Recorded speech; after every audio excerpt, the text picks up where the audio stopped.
Бүгін на коллегии рассматривался проект плана по подготовке и проведению Кыргыз Республикасынын Коргоо министрлигинин Түштүк Батыш оперативдүү командачылыгында аскер бөлүктөрдүн командирлеринин өздүк курам менен иштөө боюнча орун басарлары жана тарбия иштери бөлүмүнүн офицерлери менен жыйын өткөрүлдү.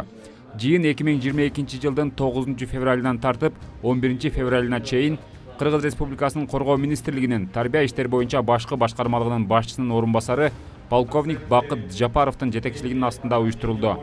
Методикалык окутуу сабактары менен бирге жыйындын жүрүшүндө моралдык психологиялык тесттерди өткөрүү процесстери үйрөтүлүп, массалык маалымат каражаттары менен иштөөнүн тартиби, мамлекеттик мүлктөрдү, кызматта керектелүүчү каражаттарды сатып алууда тендер өткөрүү тууралуу сабактар жүргүзүлдү.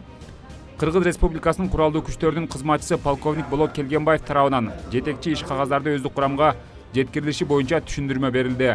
Жыйын офицерлердин кызматты аткарууда тажрыйбасын арттыруу менен методикалык сабактарды сапаттуу өткөрүү максатында уюштурулган. Жыйынтыктоочу убагында полковник Бакыт Жапаров тарабынан тапшырмалар жана тарбия иштери боюнча ошондой эле аскердик тартипти бекемдөө, өздүк курамдын моралдык психологиялык абалынын туруктуулугун сактоону, экстремисттик жана зомбулуктун алдын алуу боюнча иш пландары да иштеп чыгуу тапшырмалары коюлду.